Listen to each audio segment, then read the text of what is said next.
And welcome back, folks. So we'll take it from here with Joe, and I am Joe, and we have our co-host Don. I'm never going to get used to this, folks. But welcome back to the We'll Take It From Here podcast show. This is episode 71. You're listening to the show in which two dudes talk about life with the goal to make you think, but also entertain you. We have a really cool guest today, recurring guest that's back on the show for the third time. He's probably one of the most interesting guests we've had. He has great stories. He's an awesome guest. But before we get to that, I'm just going to say, awesome man, I should say.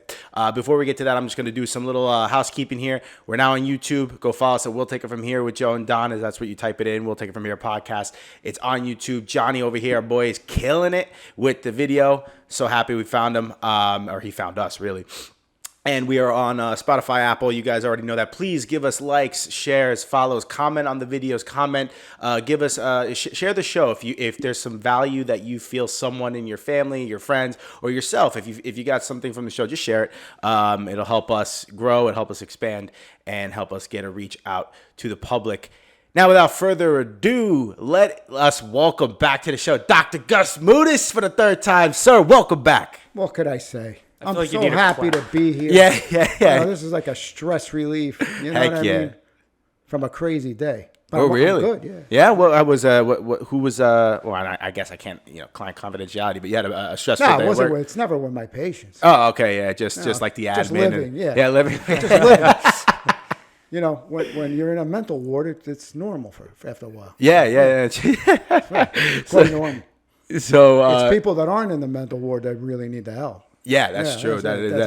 Yeah. That is. Yeah. Isn't that crazy? It is. Yeah. Actually, you know what? So just a little bit of a background. I introduced Gus as Dr. Gus. You are a clinical and forensic psychologist, Yes, right? yes.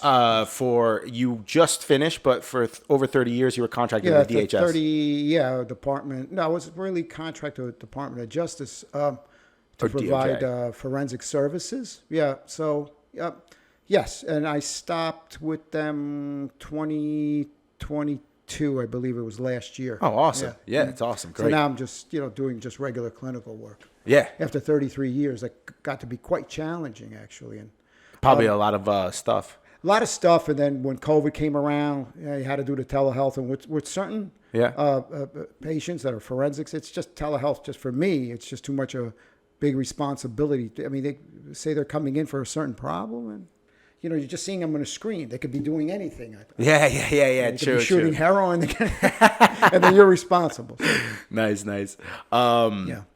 Yeah, that's cool though. I mean, yeah, I feel like you definitely, especially in your position, need to absolutely be face to face to have any sort of meaningful impact.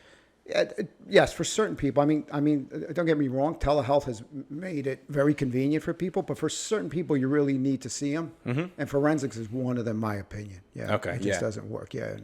And we got locked down for too long, I think. But Okay. Yeah. No, that's definitely for sure. Yeah, that was sure. definitely for sure. Did you see any differences in just your patients from that lockdown? Like, was there like a lot of mental change in a lot of your patients? There was. I mean, just people in general, there was a lot of change, a lot of depression, a lot of suicidal thoughts. And particularly, I think it really affected the old people. My mom was petrified. She would watch the news. I mean, I went to visit her. I couldn't even go in for like at least 9 months. Yeah. I have to piss in a jar in the garage and then dump it out. And thank God I didn't have to do a number 2.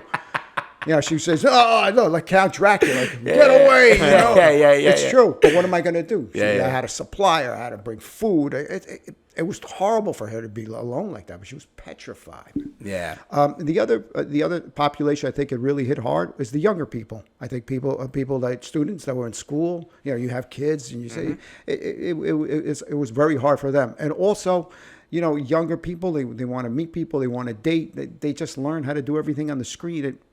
Guys, you just can't do everything on the screen. Yeah, no. You just can't. You got to go out and experience life. It's fun. Yeah, isn't it interesting how the past, 20 years or so, 10, 20 years or so is when technology really ramped up. And that's where, and look, I don't have any scientific evidence on this, but maybe you do. Would you see a huge correlation with the uptake in technology and then the uptake in depression and just, I guess, people being, maybe not depression, but maybe people having a lot of psychological issues because they're always comparing themselves? Like, we're not meant to be behind screens. We're not meant to be looking at phones, right? We're meant to be outside, or we're meant to be doing something, building something, solving problems. I mean, I lived through it. I'm old enough, so I lived through it. I remember where there were there was always computers, but not the internet. And I think the internet changed everything. Let me tell you how. So before, you used to, when I started my practice, I had a beeper, and then I went to a cell phone. And, the beeper was fine. You could get beeped. You could, you thought you were a big shot, Hey, beep, beep, You're at a restaurant. Hi, I'm a doctor. I've got to answer a call. Yes, sir. Here. Yeah. You get through that. That gets old. But now everything happens quick. Yep. You pay your bills quick. You got to respond quick. You got to answer a text quick. Let's go. So life has gotten so much faster. And I think more than depression, I think it's burnout. It's just you're constantly looking at this, and you can't do anything. No, with it's this. draining. Name one thing, it's draining. Yeah. And I think you see burnout. And,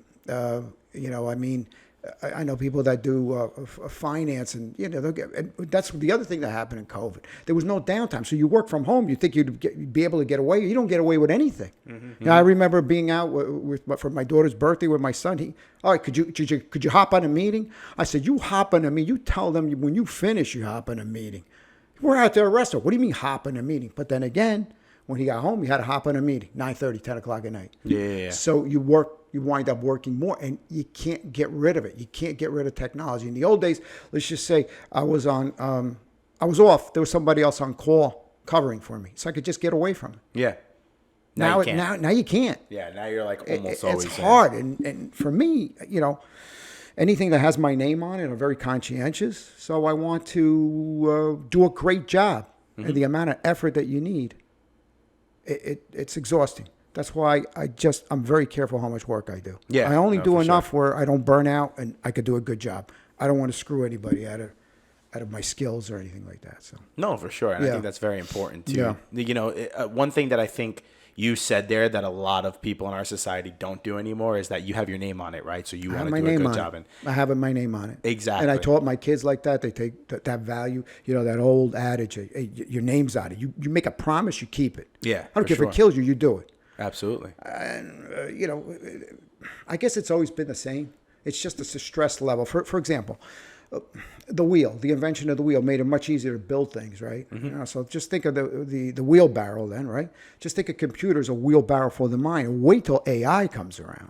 My God. It's going to be really, I could speak a little bit about that. Yeah, it's go on. What do you think about that? I think that, let's think.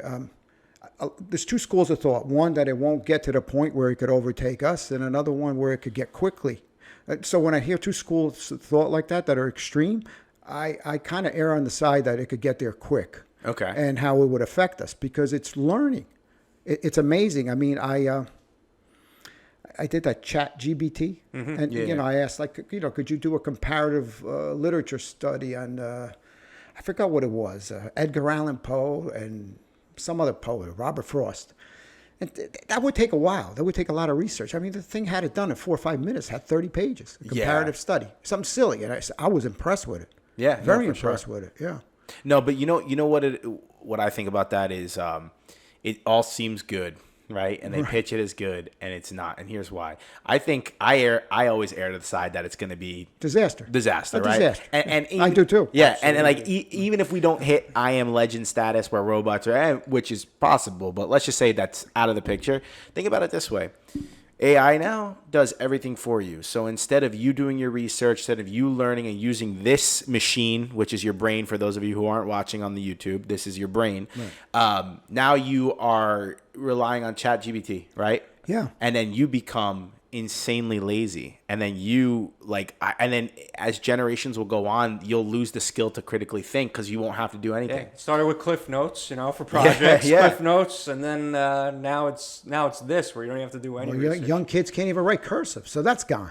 So where's your analytical ability? Back in the 60s, we went to the moon because The engineers use their imagination. If you could imagine it, you could build it. You're right. That skill is going to be taken out. Yeah, for And sure. what are you going to do all day? Just vegetate and make paintings like via the AI. Like you could say, make a picture of this guy doing this to this guy or whatever. Oh, yeah. And then it'll come up, you know, like, Sonic the Hedgehog with this. I don't know. And then you could say, that's my artwork. Well, AI did it. But, let's see. Then you made a movie, but AI did it. But you're presenting as your own. Yeah, no. And that's what's going to happen. Oh, for sure. It's going to take so many jobs away from people. So it's not going to just start dropping bombs on us. It's just financially going to cripple us. Oh, absolutely. And then for me, like video stuff, creative stuff, like you were just saying with pictures, it takes creativity out of it. All you got to do is type in what you want, and then it's in. Yeah. And then, it's very lazy, and it's actually I think it's dangerous in that sense. I think it's very dangerous in that sense. Yeah, like for instance, too, we were talking, actually it's funny, we were talking about last week or the week before. It's like, just think what they can do with security camera footage now. Absolutely. You were having lunch. Yeah. And you have proof that you were at lunch, someone saw you, but here they are with a security camera of you robbing a bank. And that's what I meant. They could put this guy with this guy, then what do you do? Yeah. And then you need an AI to decipher the AI. Yeah, right. Exactly. Talk about propaganda on triple steroids. Yeah. You know? The only thing I think it should be used for is coming up with like cures for cancer or something like that specifically. Yeah, Be like, Gus, you have this certain cancer. God forbid. Let's give you, of course, absolutely not. Yeah. I want to come back and do the fourth show. You will. You will, man. You will. God willing. But then you take like a drop of blood and put it into an AI system, and then it comes up with the exact ingredients that you need or whatever it is. Yeah, but you know what the fuck? Oh, sorry to interrupt. You know what the messed up part about that is, and this is where my brain goes down the rabbit hole. Doctors will never do that. Never. They'll never make money again. Oh, I always. That's exactly what I was going to say. There's 3 specialties I think that will. Okay, radiology's one, unless you're an interventional radiologist. The other one is a pathologist. Okay. Because, pathologists, you generally screen for diseases and cancer, and you look at slides. Well, AI could do that because it's got every single slide ever known to mankind, humankind. Yeah. And it could do it. Radiology, same thing, unless it's interventional. And the other one is infectious disease. So I don't know if you guys are too young to remember Dr. Gregory House, but it would take him a while to, suddenly everybody becomes a Gregory House because AI could determine what's wrong real quick. Yeah. So those are the 3 specialties, infectious disease, radiology, and yeah, for sure. But it would never be used for good because then too many people lose money. No, exactly. Well, that's exactly right. That's exactly right. And even if they know, and I'm talking about the marriage between the government and corporations, which is what's really happening, they'll let it go in the name of hurting people. I could give you countless examples. Yeah. No, for sure. No, absolutely. The government and the big corps are definitely in each other's pockets. Yeah. And I think it's because the people make a mistake when they try to blame capitalism for what's going on. It's like, no, it's corporatism, right? What we are experiencing right now is not capitalism. It's corporatism. There's no doubt. It's lobbying with the politicians lobbying with all and getting in cahoots with these big banks with, who their clients are, with the loans, all that stuff. So it's actually incredible. It's quite incredible how far down it goes and how actually messed up it is. Not only that, as you go along, you start giving up your constitutional rights left and right. Yeah. The more true. For example, say you have all electric cars. I'm not against. I love cars. I'm not against electric cars, but then I'll be damned if I'm going to sign off on something where they could control my car. Yeah. Your speed limit. You say something bad about a certain company that makes an electric car, you're screwed. That's it. You're going right into the next Mack truck that drives by. The amount of things that I say, my car wouldn't even start. For sure. All right, good. Yeah. I mean, that's, that's why you should avoid getting a car that controls you. And, we got a hot temper, right? You're Italian. Yeah. It's just not going to happen. It's not going to happen, man. No. Yeah. Absolutely not. The whole thing will explode. The battery. Exactly. Take it and shove it up your ass. That's what's going to happen. No, 1,000%. I love it. I love. See, this is why. So this is exactly what we did on episodes 10 and 18, which were the two, or I believe 17 or 18, the 2 episodes that you were on before. Yeah. We're able to just. Cause this is why I love having you on the show. You just get right into a conversation. You're intriguing. Everything you say is intriguing. Yeah, my pleasure. And we have a list of topics like we discussed beforehand that we wanted to talk about, and this is the coolest topic in the world. But I like to hear it from your perspective because you are one that analyzes the mind, right? Yeah, we weren't even going to talk about it. We weren't going to talk about this. This is what I fucking love. Yeah. No, I love it. This is what the show is about. That's right. That's exactly right. Spontaneity, and it's yeah. And you know what? We're talking about what's on everybody's mind, and I think a lot of people are just afraid to talk about it, or it stresses them out. But man, well, it's going to overtake all of us. Thank you. It needs to be taken. Yeah, it needs to be taken. Yeah. It's our last shot. Yeah. Yeah. Absolutely. Yeah. So, do you think we win? I don't know. I have my doubts. So let me tell you something. My opinion. My opinion is that the problem of the whole world is going to be not overpopulation, but depopulation. It's happening already. Yep. You know, I just see a lot of people. They're not interested in meeting anybody. They're not interested in getting married. They're not interested in having any kids. And it's a lot worse in Europe than it is here. So I don't know. It's going to be really tough because depopulation is going to be a big, big problem in the future. And you know how I'll they probably pose be it. Dead by then, but yeah. No, but you make a valid point because you know how this is how they phrase it too. They're not going out saying, "Oh, we're going to depopulate you." They're going out and saying, "Why get married? Why have kids?" Exactly. And they make it infinitesimally. That's the wrong word. Very, very, very hard, right? For you to even want to have a kid. It's very discouraging. Think about the economy right now. Then you have to now be responsible for another life. Most people will go, well, F it, screw it, right? That's exactly right. And then now they're achieving their goal. Yeah, and I'm a very practical person. Me personally, I'm personally against abortion, but I believe in women's right to choose, but not in the 9th month, man. Not in the ninth. That's where I drew the line. Yeah. And I had to read the law, and it's there. And certain states, you could do it at the 9th month. So, to your point, that gives you another option. Yeah. So I have kids. And you know what? Throughout history, any civilization, including the Romans, infanticide and, just kids get the raw end of the deal. But that's our future. Mm-hmm. And the way things are now with kids, young kids, people are afraid. For example, when I was 20, 21. I've been taking martial arts since I'm 12. I used to volunteer my time at the boys club when I was a younger man. Mm-hmm. And I used to teach taekwondo, karate. I used to teach it. It was great because these kids were in need. It was the Big Brother program. Yeah. I wouldn't dare do that now. I wouldn't dare do that because the thing is, I'm always afraid. I see what happens. What if some kid, you try to discipline them, say, hey, you did that wrong.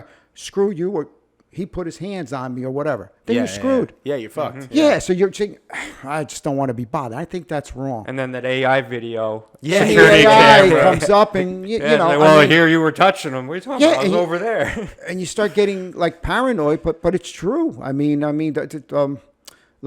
Male child psychologists, I don't think there's that many. Really? I don't think male child psychologists. Not really. Yeah, no, absolutely men not. that are psychologists that deal with kids. Well, think about it this way too. There's a lot of. So here's the thing, though. Now, I may be wrong. I don't think there are, though. I don't think there's that many mental health people that work with kids, which is horrible. So here's my theory about that. We've gotten to such a point in our society where we're trying to normalize pedophilia. Not we, like the powers that be are trying to normalize pedophilia because, in my opinion, they are a bunch of pedophiles themselves, right? That to the point where now if you become a male child psychologist, it sort of takes the wrong way, right? Because you're like, oh, well, why would you want to be a male talking to a kid? You know what I mean? And it's even if you have good intentions, now people start to back away from that. Great. Let me tell you, some of the people I work with, I'm still friends with. Great intentions. Yeah. These were maybe 13, 14, 15, 16-year-olds. I had no positive male role model. Uh-huh. And, I did my volunteer time at the Boys and Girls Club, and it was wonderful back then. But you're talking about early 80s. Yeah. It was a different world. Absolutely. It was a totally different world. Because people weren't fucked up. Well, yeah, they were, but not like they were, but not like this. Yeah. If you talk to a single mom, she was very happy that you taught her kid martial arts and discipline. And if there was a problem, they would come to you and you would talk about it. Over here, it takes a village to raise a child, and that was our village. It was in the inner city, but I always look at that too. I don't know if I told you guys, but there's a story where, like, back in the day, someone rolls up in a stranger danger van on like a basketball court. There's kids around. Back then, the kids would tell them to fuck off, and the parents would license plate, all beat the shit out of the guy. Nowadays, everyone runs and hides, and I mean, yeah, there was always child abductions. There was always a lot of bad stuff, even back then. When you mentioned pedophilia, pedophilia has been around since forever. Mm-hmm. It's just it's not a new phenomenon. No, it's absolutely not a new phenomenon. No. They're just trying to normalize it, I would say. Yeah. How, like, when you say normalize it, I'm saying, what did you hear? Because I'm interested in it. Yeah, absolutely. So basically, and I know you've listened to the episode where I did in episode 68 where Roxbury. So what they're doing, and this is what you're seeing commonly. This was in Roxbury High School in New Jersey, but they're also trying to do it to third graders and fourth graders and really young. They're trying to teach kids about sex.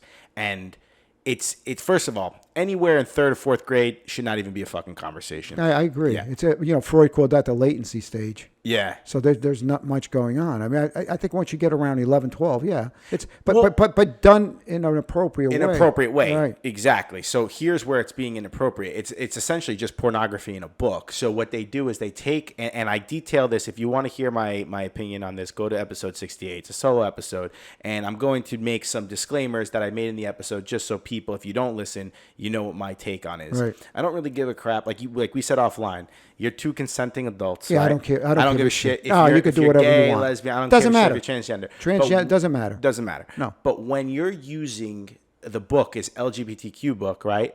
And when you look, it's a check. You could check it out in the library. This isn't like a health. You could check it out in the library, right? Right. And there are 14 to 17 to 18-year-old kids in this library. So there's underage 14 to 17, right? Yes. There's underage kids. Can check out a book in which it's showing a female with an erect penis, two dudes sucking each other's dick, performing blowjob. All that. This is graphic. It's literally showing. It's showing a male, or I think it's supposed to be a male, fucking doggy style with the female. It's all in the book. It's basically pornography in a book, and they allowed it. Like the Board of Education said, yeah, you're good. The librarian has the book there, and it's like the reason why I brought up LGBTQ is because they're trying to use it as a guise to say, learn about this. It's like, no, you're what I think happened. And this is shared by many people around the world, is there's LGBTQ and then there's pedophile. Two different people. Oh, that's absolute right. As a matter of fact, the LGBT community does not condone pedophilia in any way. Bingo. In any way. Bingo. Right. But they've been infiltrated by the pedophiles to then now teach kids. So when you see all these drag shows, right? Drag shows, that's a normal thing. If you're an adult, like a normal thing in the way it's like, I wouldn't go to a drag show. It's not my cup of tea. I wouldn't enjoy it. But if you're an adult going to see another adult do the drag show, fine.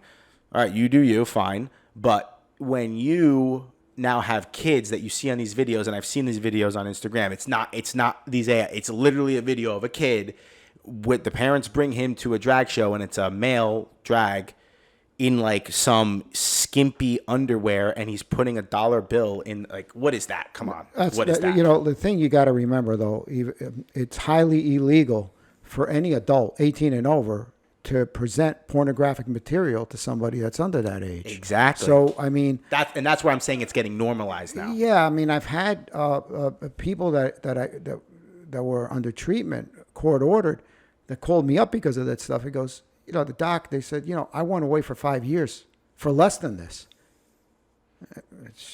I could talk a little bit about that. Yeah, go into it. Well, I mean, my opinion is that pedophilia can never be normalized, only because, normalized meaning accept it, because a child can't give consent. Like you said, consenting adults is one thing. And, I make no judgment with that. I'll respect you. If you respect me, I could care less.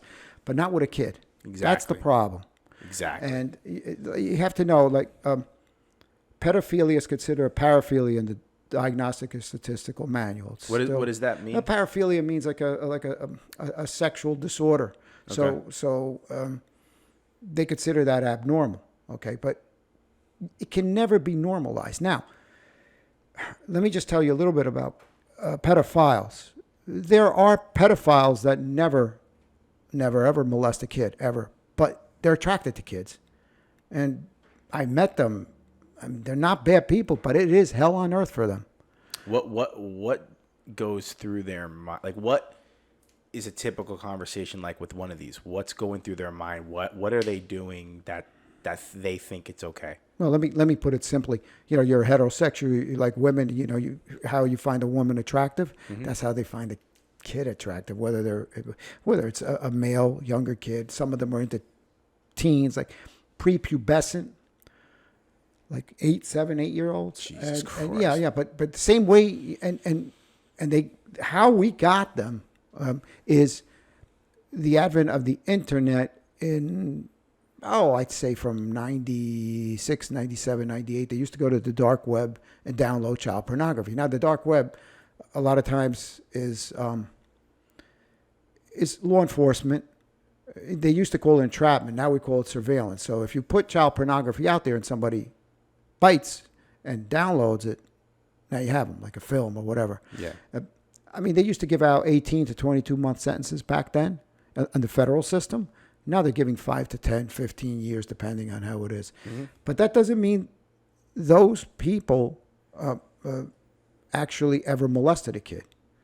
Now, if you actually molest a kid, that would probably be your better charge in the sense that you wouldn't get as much time. Get the fuck out of here. No, I'm not kidding. You'd probably do maybe 3 years in Avenel. Yeah, that's the irony of the judicial system. Yeah. So you get more time just downloading. So the thing is that you never. Yeah, we'll get back to that. But here's what I think: you'll never legalize it or take a look at people. But I would want to have it so if somebody's a pedophile, they could actually go for therapy without the fear. Obviously, if they go to therapy and disclose that they're molesting a kid, they got to be reported. But if somebody's trying to keep it together and they're attracted to kids and they want to learn coping mechanisms, which is what I do, and alternatives to try to control those impulses, either through medications or therapy or behavioral therapy, yes, I think we should encourage people to come out of the woods because that's what happens. And I think to a large extent, the child pornography that people download, it proves my point. We got them out of the woodwork by enticing them in. And now it's called surveillance. And if you take the carrot, you're guilty.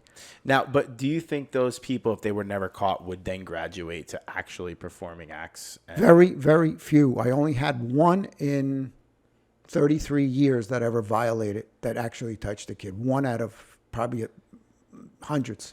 This is interesting that you can get less time for actually violating somebody than downloading. Like for me, I don't agree with either of them. Absolutely think. Oh, I don't either. Oh, and no. You absolutely don't. I wasn't inferring that. Sorry. No. I think though that the reason why, and when I say like normalize and stuff, and I think the reason why they probably make the punishment less if you actually do it is because think about it. Epstein's Island, right? Yeah. Okay. Mm-hmm. All of those women that they had sex with, or probably all of them, were all underage. So they're technically all pedophiles, right? When you think about that. Yes. So what I'm thinking they're trying to do is they're trying to make it so normalized by showing it showing it in schools and trying to teach these kids that when it comes out who was actually on the island, because now we know that Ghislaine Maxwell was convicted.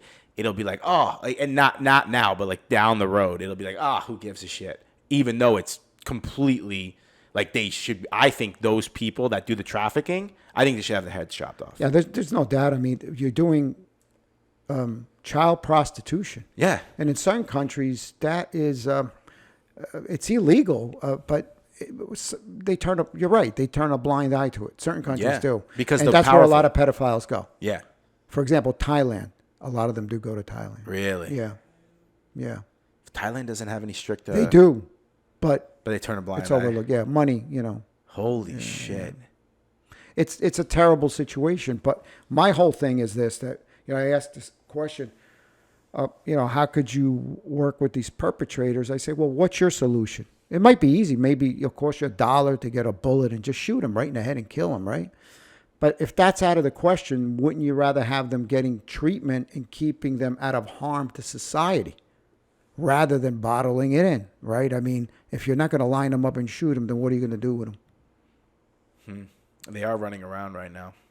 Some are in, some that's are why. out. Well, that's why I think a lot of people's are saying, and I know right now it's not happening, but I think a lot of people are it saying could be. for the ones that like they should be. Yeah, and a lot of people, that's their lifestyle. I mean, look, Shot. Like you said, Epstein Island. I'm not quite sure what went on there, but it wasn't good. No, it wasn't good. So you and have that was these big shots. Yeah, you have these big shots that are underage girls, underage boys.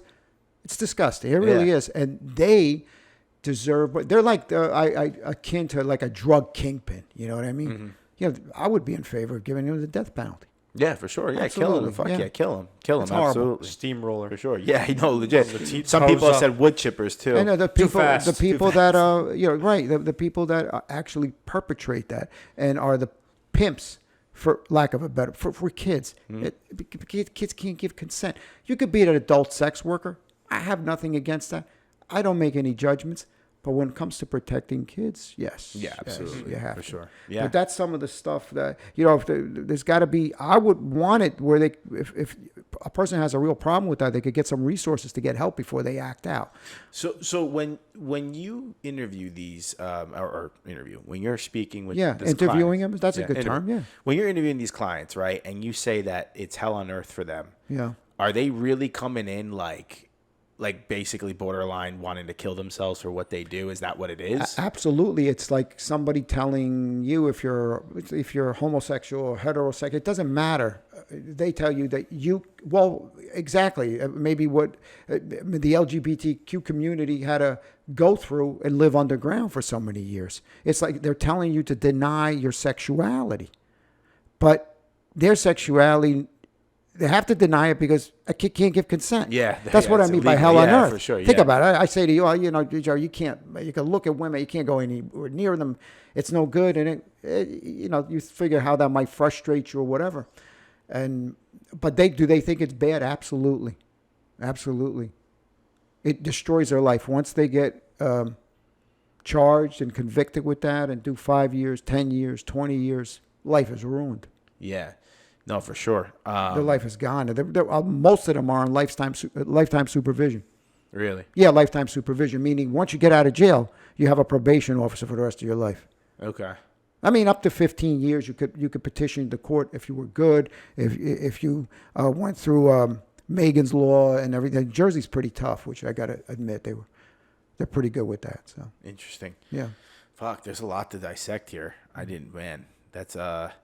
That's the truth. Yeah, no. That's interesting because I've never actually, because, I have a lot of friends too that will talk about what should happen, and I still think that's what should happen to them. But then to hear from someone who has spoken to them as part of their occupation And sees them as humans. and sees them, that's so like how do you maintain that? Like how do you maintain if you have a client that comes in, right, and they've performed an egregious act of any kind, right? Maybe it's a pedophilia or maybe it's just a mob, whatever. How do you maintain your, I guess, professionality? Like, how do you maintain to see them to understand? Well, I'm an Orthodox Christian, so Jesus always tells us don't judge people. God could only judge, and I respect everybody, and as long as they're there for the right reasons to get help, I'm good with it. I'm really good with it. Do they come with do these people, are they like told to come or? Oh, they're mandated. They're mandated. Oh, every okay. one of them. That's what I'm saying. Unless they're mandated, how could they go for help? Even if they know that, what are you going to say? Immediately, the therapist is going to call into the authorities. When you say I have this desire to have sex with a child, by law, the doctor, whoever the professional is, has to call it in. They'll incriminate themselves, and that's the end of that. Damn. So they can't even get help unless they're in trouble first. That's what I'm saying, like maybe opening up resources to them and saying, look, if you have this problem, let's get you some help so you can cope with it, right? Interesting perspective. The positive of what you're saying, though, is because in my head I'm like thinking Law and Order where you would see these crazy episodes, but I guess that in a way keeps them from going to the next level where they kill some kid because they want him to keep his mouth shut or her mouth shut. And that's exactly my point. Prevention. Yeah. You'd rather get it at point A, not at point B. Now, it's the minority of them that actually kill a kid. Thank goodness. But, I mean, the ones that download the child pornography, They would rather view it. It's disgusting. I get it. I do get it. But that's how they just jerk off, and that's how they get their fantasy out. Yeah, but I mean, But I'm just saying. Yeah, I know. Yeah. It's hard for me. I know. see. I'm just I saying. know. I know. They won't graduate to a kid. Most of them. Like I said, in 33 years, I only had one that ever did that. Yeah, but don't. Even if you look at that too, and this is actually another reason why I stopped watching just normal porn, like fucking regular adult porn, is because. Watch some of these sites. They could have child porn on it too. Well, yeah, exactly. Yeah. Well, one that, and two, a lot of these sites that you don't pay for, which is the majority of what men go on to watch porn. Right. So, like, even if these people on the dark web are watching this, they're probably not probably they are paying for whatever. I don't know, all these kingpins. You know, there was a theory at one point that like Pornhub was aiding in, and I don't know the validity of this, but I could see it. That when you went on Pornhub and you watched the video, it was like helping child trafficking or sex trafficking just in general. So like even if you watch these things, you're giving people money for something so egregious. So it's like it's still a bad. Most of the ones that aren't sting operations are file sharing on the dark web, where they have films, pictures, and it's a file sharing sites. That's Jesus how Christ. They annex it. Yeah. I can't even imagine officers in charge of doing the baiting Well, I've heard one of the hardest. or entrapping. Different word. No. I've heard one of the hardest the sting operation. One of the hardest FBI departments to work in. I've heard is the child porn, because you have to watch everything, and I heard it fucks people up. You have a lot of special people that work there. Have a lot of respect for them. Yeah. Yeah. You know, yeah. That's crazy. Yeah, man. But I think what's the other answer? I mean, in a way, it's good that they're doing these sting operations because we're getting them out of the woodwork. Yeah. I mean, it's keeping the jails in business. Yeah. I mean, to be honest with you, to get 10 years for, child pornography, that's excessive. I'd rather just have them, because it costs the taxpayer a lot of money too. And like I said, their chances of recidivism with that is nil. I just had one case in 33 years. So you're taking a very humane approach to it because you've seen it from a different side. Right. Like even I look at it from like the top, and I'm seeing what these psychotic, evil people are doing with their trafficking. So my approach is like, you get it. Like barring that we can't just put a bullet in them, I say still find a way to put a bullet. Well, you're talking about mass trafficking with very wealthy, big shot people. But even the ones that perform egregious acts like fucking kids. And there's no doubt about that. Yeah. I mean, if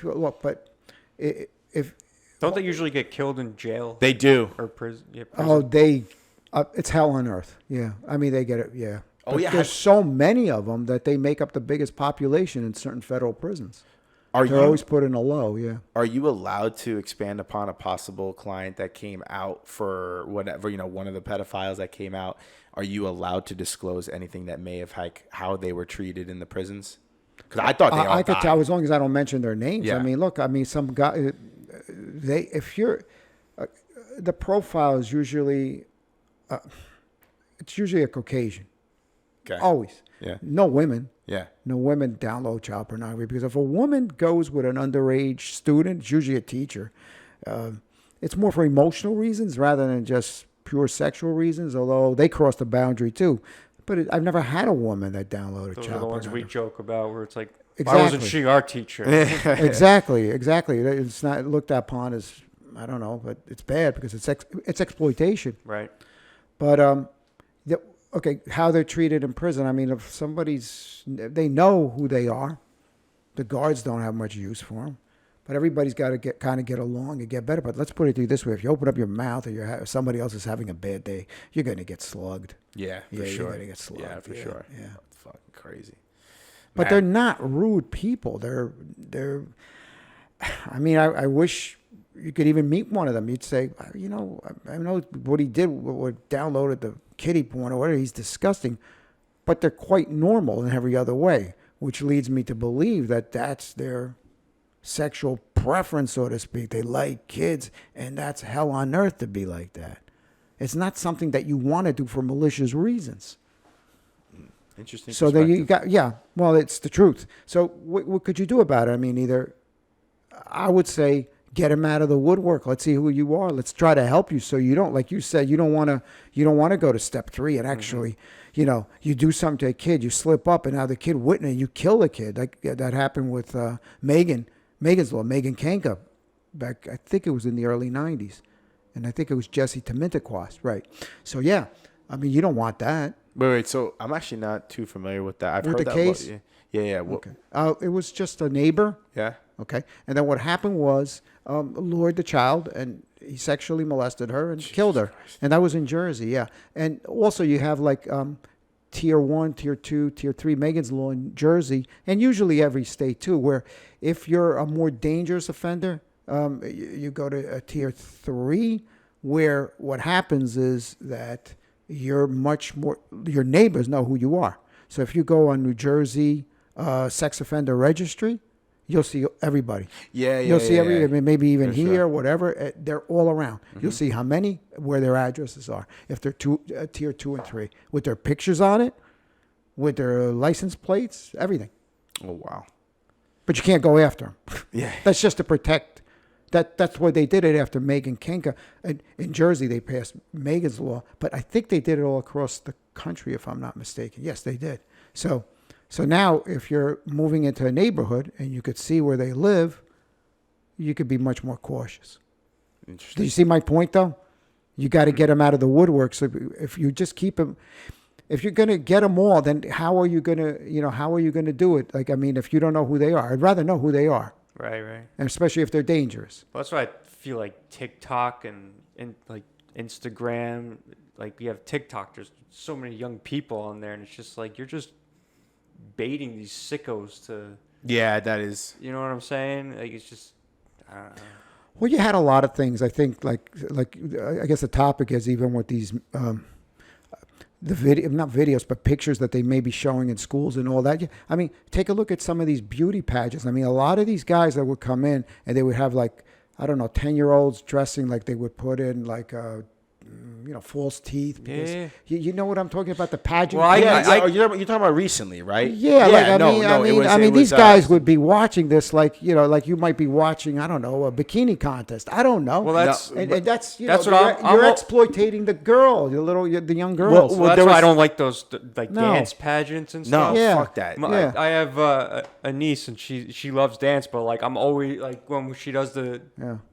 like in the I don't know, the concert, whatever you want to call them, like I'm like, who the fuck is in here? Yeah, Like, yeah. and how do these dance teachers They get go away in. with dressing these little girls like this, dancing to like all this like hip hop sexualized music? I'm like, what are you doing? Well, think about it this way. You remember the thing that happened with Balenciaga, right?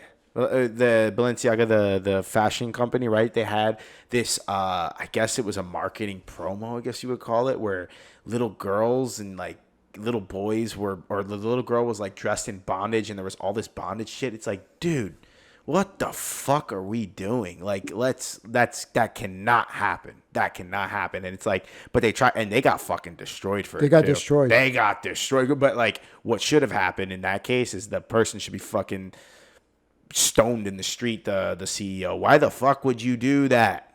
It's Yeah. kids. Stop. Even fucking kid, and like that's not even the LGBT. That was straight bondage, right? No. What the No, fuck? Leave the kids alone. Look, gay men and women, I mean, they want nothing to do with this. No, they don't. They don't want really anything to do with this. that's not synonymous with anything. No, exactly. You're not normal. Exactly. Yeah. If you thought that was a good idea. Yeah, no, absolutely. No, but the other thing, like when you said with the girl, that people often tell me when I tell them that about these pageants and all that, and they say, well, that's just like saying like a woman dresses sexy or whatever or what.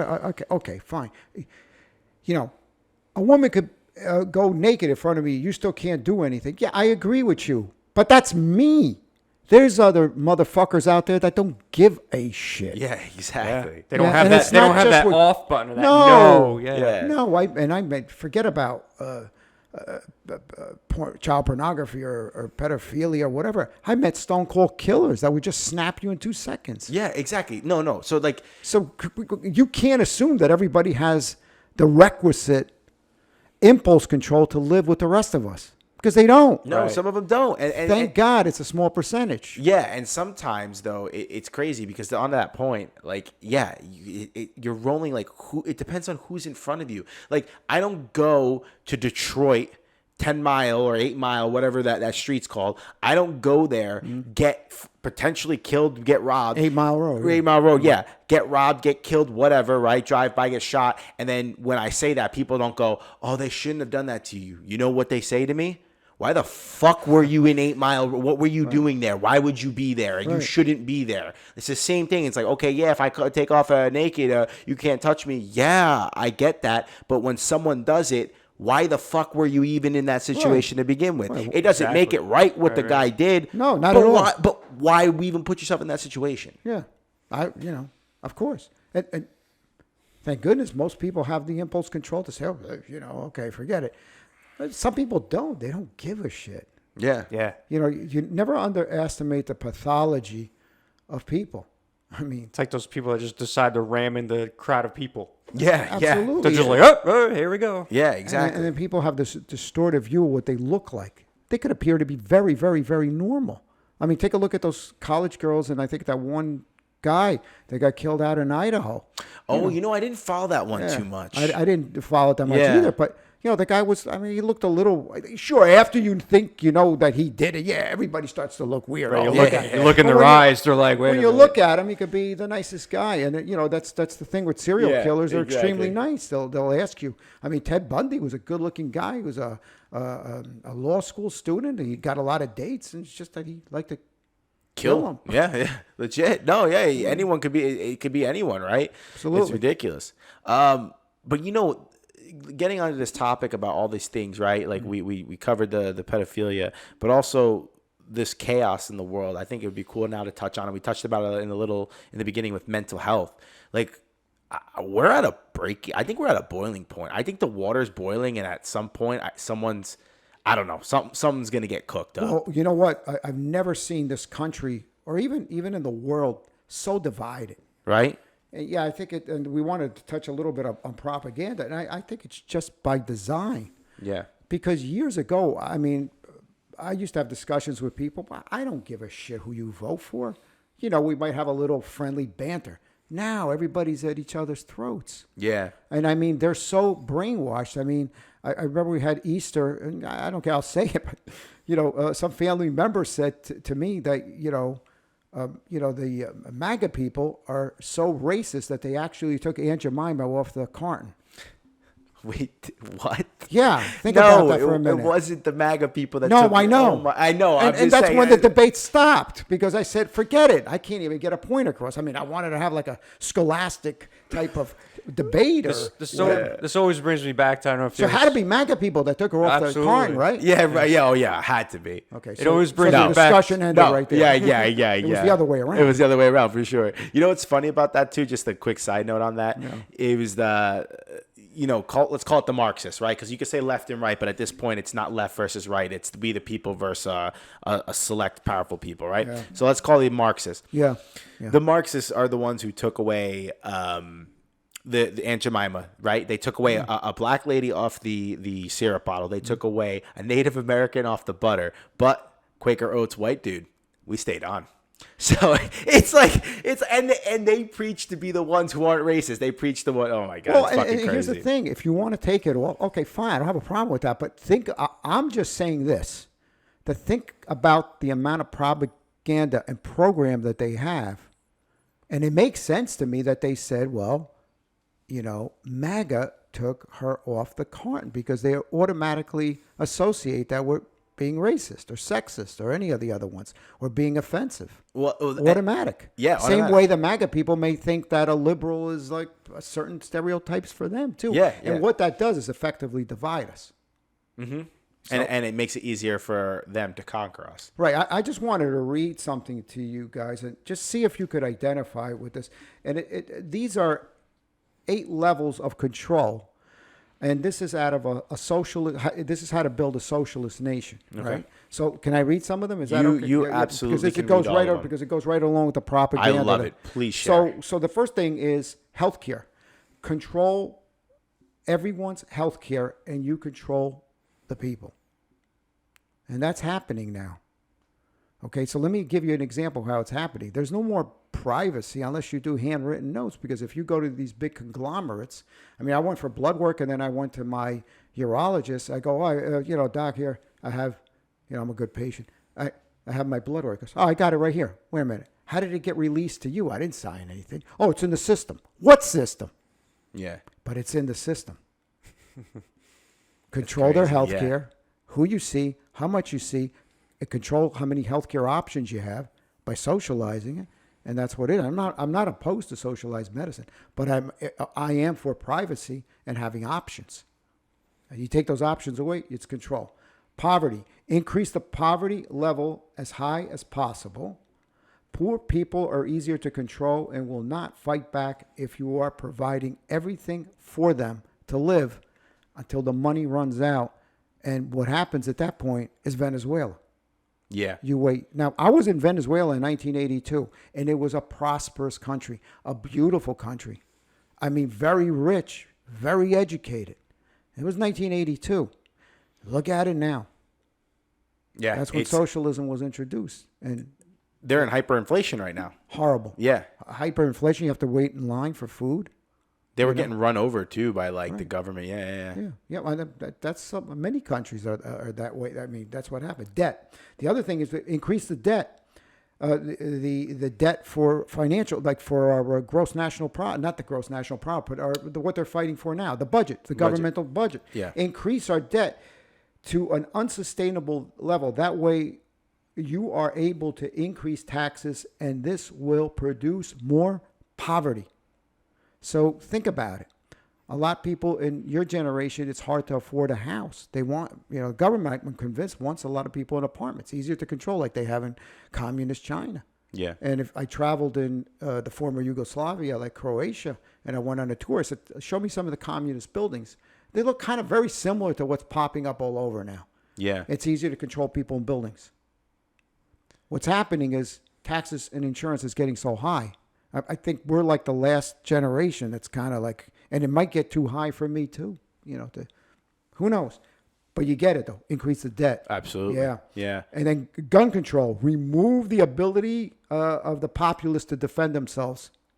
They're easier to get without guns. So yeah, I agree with that. I mean, I'm for the Second Amendment. Absolutely, Yeah, because 100%. the age-old question is, well, what do you need a AR-15 for? I need an AR-15 so if we have another fucking COVID and the exception of the big blue cities like New York and LA and all that, I don't have to be freaking subjected to my house and then get a $2,000 fine when I walk outside of my house. They know they're not going to screw with the people when they know that the people are armed. Well, you know what? The silly thing about it is, I mean, I know a lot about firearms, but the AR-15, people think it stands for assault rifle. It stands for armor light. But here's the thing. I tell this to my liberal friends. I say, look, here's an AR-15. It looks very evil. Yeah, well, yeah, okay. But it's not full automatic. How about this? I show them a revolver. Could I own that? Oh, yeah, that's okay. Because it looks like I said, but they're both semi-automatic. It's one press of the trigger equals one bullet that's discharged. But here's the bottom line. You don't owe anybody an explanation why you want to have a certain level of a gun or rifle. Not. That's, you No, could use it for hunting. You could use it for self-protection. Just get trained for it, and that's okay. But take it all away. That's because it makes it really very, very easy to get a police state at that time. Oh, absolutely. Take it all away, and you'll understand why we had it in the first place. Well, here's a little thing for all those folks out there. If shit ever gets so bad where, shit is bad and everything just shuts down, I tell you what, the biggest guy or the person with the biggest gun is going to own all your shit. Yeah, exactly. Well, exactly. And then, when you hit the shit hit the fan scenario, what will get us all out of it is cooperation. Absolutely. Now, you will have probably a percentage of the people that would be marauders. That's where the guns come in. It's a horrible situation, but cooperation gets you out of it. Yep. But I think too that's I don't where think you're going to see it though. That's where the negative media would take that, is to show people like that want the big guns but don't want to help anybody. They're gonna be like, oh, this is what these are the people buying all the guns. This is what the problem is. It's like, guys, when they say thin blue line, they mean it. Yeah, for sure. I mean, last time we lost power for like 3 weeks during Sandy. It was pitch black at night. I mean, that was scary. There weren't a lot of police. There's only like the town where I live. I think there's only 40 officers. That's not a lot for a population of 24,000. I wasn't here in Jersey. I was in Pennsylvania at school. So when I came back at one point, it looked like an apocalyptic. Looked like apocalyptic. Yeah. But that's why store some water, food. It's always good. The other thing that if you want to turn it into a socialist nation, which is really, to my opinion, synonymous with communism. It is. Take control of every aspect of the populace's life. For example, food, housing, income. You control it. Think about the welfare system. You're not in control. The government is. You're waiting, you know. And, you know, I've heard people that grew up in socialist nations, maybe we'll get something. Maybe we'll get something from what? The government? Really? Yeah, no. Maybe they'll give us something. But once you're in that mindset, guys, you are fucked because your entrepreneurial spirit or your ability to pilot your own ship is gone. Absolutely, because then Gone. because more than half of what you just worked so damn hard to earn goes not only to the government but also the people who don't want to fucking work. Exactly. And there's not enough to go around. But it's total control. And here's the other one that you let off with. Education. Take control of what people read and listen to. Take control away from the parents. You know, Stalin, Hitler, they took away the control from the parents. You don't control what your kids belong to us in the school. Yeah, right? no. I mean, wasn't that a big thing in Virginia when Youngkin won? Yeah, for sure. And you know, so that was that the last one, the eighth one? No, it was one more? The religion. Remove all aspects of religion from society. That's the other one. And class warfare. Keep everybody divided among race, sex, whatever. Oh my. Okay, hold on. So you got all 8, right? Hold on a second. So, can you just list all 8 in a row again, please? Sure. Yeah. Healthcare, right? Already happening. Increased poverty. Already with happening. Inflation, right? Debt. Raise the debt. Already happening. Gun control. It's happening. It's happening. It's relentless. Yes, exactly. All right, you won one case, but there's going to be many. No, other cases. right. It's happening. Increased welfare. Yep. Okay. Education. Yep. Okay. Religion. Take God out of the Yep. equation. Right now, when you take a look at religion, That was one of the first ones. yeah, religion. I think that young people back 30 years ago, 68% of them believed in God. Now only about 18%. Yeah. So that's going by the wayside. And unless you have a moral compass, that's not cool. You know, you got to have some type of moral compass. Yep. And then class warfare. Keep everybody divided. So essentially, the only one on that list that has not absolutely been completely implemented and completely compromised control. is gun control. Right. Now, folks, for all of you, you don't have to like guns, you don't have to own guns. Yeah. But for those of you who are calling for guns to be taken away, Yeah. just listen to that list again. Yeah, don't come around if you're going to be in trouble. And then, and you know where these are from? Where's it from? I'll tell you, because I've been reading this guy for a long time. His name is Saul Alinsky. He was a social worker, a communist social worker back in the 30s that lived in this country. Okay. Saul Alinsky wrote the book Rules for Radicals. That's Yes, where this. no There's been fucking way. well, that was a former president and another presidential candidate. That was their mentor, so to speak. I mean, they wrote their master's thesis on Saul. Yeah, Alinsky. I know who you're talking about. Yeah, I know. No, who say you're it. I don't yeah, care. say it. It's Yeah. Obama and Hillary Clinton. Yep, Yeah. exactly. So the thing is that, and this is a very bright guy. He is not stupid. He knows what he's doing. Yeah, He's manipulating. and you could even go on YouTube. They have him speaking, and he's very convincing. Oh, the other guy that's just like him is Bernie Sanders. Yeah. Cut out of the same mold. No, I'm not saying that's bad. If you like some of this stuff, then so be it. But you're going to take a lot of I'd rather pilot my own ship. I'd rather absolutely be as free as possible within limits. Like, could be completely free. And yeah, like if I get up that day and I hustle and work, I make money and I provide for a family, that's awesome. Like, I don't need you to be butting in on absolutely every little thing that I do. Yeah. If I want to buy a freaking scar and I have $4,000, I'll buy a scar and I'll have it automatic. I'll have it 30. I'll do 30 rounds. I do not need to be told by you. I do not need to be told when I need to go, what I need to take. If I'm sick, I'll go to the doctor. We'll find, whatever. I don't need to be told what what if I should or shouldn't be able to pray to a God. You do whatever the hell you want, right? Like you said, have a moral compass. And class and race warfare at this point, whenever I hear someone bring up race in like a way that's not joking, I just get so like, they'll roll the eyes, because it's like, dude, at this point, it's 2023. We live in the United States of America, and systemically, and this is like systemically, I cannot think of one law that holds back any class, sex, or race. One law. I mean, look, absolutely. And what happens is that you have everybody at each other's throats, and they really believe this. So we're talking about propaganda. So, propaganda is this dissemination of information presented as facts with arguments and rumors, and it's all meant to influence people and change their opinion. So what you're doing with propaganda is just shaping people's behavior. And I've never seen in this country this divided. The last time I was a young guy, I was like 8 years old, was 1968, where you had Gerald Ford was the president, right? No. Richard Nixon was the president. Richard Nixon. Yeah, you're going back a long time, but that was a very violent year. There was anti-war protests and everything else, but I mean, they're pretty legit, because there was a lot of people getting drafted and dying. Martin Luther King was assassinated, and Robert F. Kennedy was, yeah. Correct. So that was the last year that we were very divided. But this is worse. Yeah, for sure. Because now you're almost a rebel without a cause. What's your cause? I mean, yeah, sure, you could have cause. You could have the environment. You could have justice. Who isn't for that? Who isn't for everything? As a matter of fact, I don't think the term defund police should have been used, but maybe demilitarize the police. And then sometimes the police don't have much of a choice, because sometimes they get outgunned. But demilitarize would have been a better... I think it's all just lazy thinking. Yeah. It's like the same, if you ever watch Good Will Hunting, when he has that conversation in the bar with the one guy he was trying to win over the lady. He was just repeating all these thoughts paraphrasing from books he read, and then Matt Damon's like, hey, don't you have any thoughts on your own on the subject? Whatever.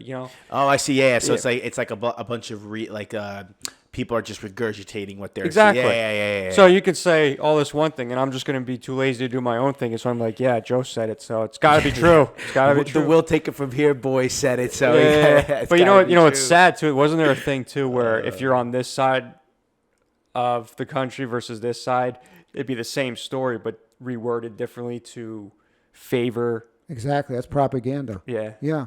And humans are kind of wired to kind of not like each other, because for example, you may want to feel like you're split among race, among sex. So, okay, I'm a rich, poor. Okay, that's natural. You could see that. Somebody's a different color. You might not like them because of that color, which is wrong, but it happens all the time on both sides. Yeah. But here's the thing. Now, the part of Greece that my family's from is an island. It's a very homogeneous society, meaning a lot of them are inbred. I mean, that's, somebody's related to somebody, like a lot of small islands. I thought that everybody would get along. Everybody's kind of genetically the same religion. No. As a matter of fact, they'll come after you, and they don't like you if you're from a different town or a different soccer team. Yeah. So I could see the prejudice with that, too. Yeah, so it's inherent in humans to be like that. That's crazy. Yeah, it is crazy. Yeah. What do you think that stems? I guess that stems from back when we were survival. Yeah, right. Survival. And insecurities and caveman. Like you can't be better than me. Screw you. Jealousy. Yeah. The 7 deadly sins. Yeah, right. You can't be better than me. Well, what do you mean? And Good Will Hunting. The guy was very smart, right? Matt Damon's. This guy he ran rings around me. You can't be smarter than me. And then Matt Damon wasn't comfortable in his own skin. And that's why he went to the psychologist to try to get some help, to try to focus. Yeah. Because he was just going to be a nobody. It's a good movie. It is interesting. But I think we have a lot more in common, with all races, with all people, with all sexes. We want the same thing. We want what's logical. We want what's good for our families. We want to feel safe no matter who we are. I feel like, too, if you actually go out into the world and walk around, you see a lot more positive people than there are out there in social media. Absolutely. I always say, I always say that negativity is louder than positivity. Right. So That's what people need to do Yeah. more often, is just take a look around and Yeah. just be more positive and say Help hi to people. people. Help people, open the Yeah, doors. like No the- one's out to get, like after COVID, Yeah. everyone was like, no one would look. And if you walk down the sidewalk, no one looks at anybody. They like jump across the street thinking Yeah, you're no. going They to. give you the stink eye. You don't Yeah, have a mask like, on. who are you? Bro, I used to get closer to people that did that. Like if I was walking outside and Come like, for a people- hug. I would just get closer to them. I would just like move like subtly just to fuck with them. Any of them 'Cause pretty come girls, on. though? Come on. What's up? Any pretty girls that you What? got close to? You know. No, during COVID, During no. COVID, no. Well, come on, what's wrong with you? Yeah, I know, right? That would have been a good Yeah, time. it would have been a great He time. was swiping that Tinder. Yeah, for sure. Like there was, I got lost. There was a kid that helped, a nice young man, whatever, nice guy. You think I give a shit who he voted for? Yeah, I don't he was. give a What fuck. do I give a shit? Dude, I have so many people. I know that politically do not agree with. I have a lot of people who agree, and then a lot of people who You're don't not going to agree on everything. No, you're not gonna agree on everything. And then even the ones where we don't completely agree, when we're together, it's just a good time because that's the majority. And you know, what's neglected, I think, is the reasonable middle.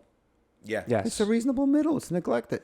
And that's the way it used to be. Nobody asked what, I mean, you remember those days. Nobody asked what political. No, thing. never, It all absolutely started not. in like 15, 16. This is where all this nonsense started. It's just Yeah. meant to split people. Yeah. It's disgusting. Well, it's because whoever they follow online has to be right. Exactly. And you raised, you know, propaganda was always there forever. During the Roman times, you know, the Greek Empire, everything. It was always there. But now, with social media, and particularly AI, look out.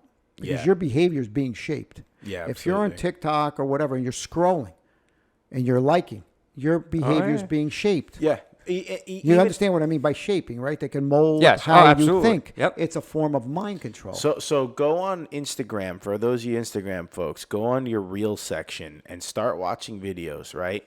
And then just start watching one video. I don't know, maybe it's a video about dirt bikes. Then watch another video about dirt bikes. Close the app. Come back on tomorrow. Go on your reel again, and you're gonna see a lot more videos about Absolutely. dirt bike. And you know what they push, even if you don't, even if you do not look at any because there's basically essentially like softcore porn on freaking like Yeah. essentially That's what I was saying on Instagram before with And- all that shit. Yeah, for sure. And if you don't look at it, it'll still pop up on your feed It because will. they're pushing it. Like Yeah. I was exactly anything that you want to look up has some sort of bikini or something like attached to it. You're like, what is going on? No, it should get your eye. Yeah. You know?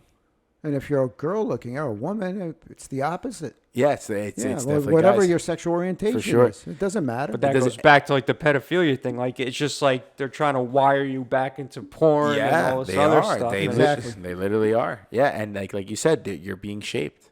You're being shaped. Absolutely. You are being shaped. And, you know, I mean, I studied behavioral psychology. I mean, you know, I studied B.F. Skinner, classical conditioning with Pavlov. It's very easy to do. You know, it's not hard You know, I want. because people manipulate it very easily. Oh yeah. So you could use psychology for good, but you could use dark psychology for bad. What's dark psychology? Dark psychology is to kind of shape people's behavior for nefarious reasons. So like basically what the CIA does. Yeah, you said it. I don't want to get killed on the way home. Yeah, don't worry. That was Joe who said that. No, Hi, CIA. yeah, exactly. Hey, what's I that mean, red dot on your? Yeah.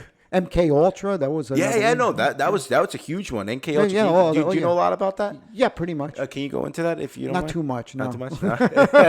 It was a CIA experiment, and I think what it was, and it took place in a lot of universities, just shaping people's behavior and seeing how they will crack. It was all meant to get people to crack. Yeah. And there's various techniques how you could get people to crack. That's so fucked up. You know that. I'll talk to you off air about that. Yeah. No worries. Behind Don't you. worry. Hey, CIA agent, FBI agent, NSA agent that's following me because I know you love me. I'm entertaining you. I know. That was Joe Magone, not Gus. No, it's okay. Don't. Joey's a young guy. Take me out.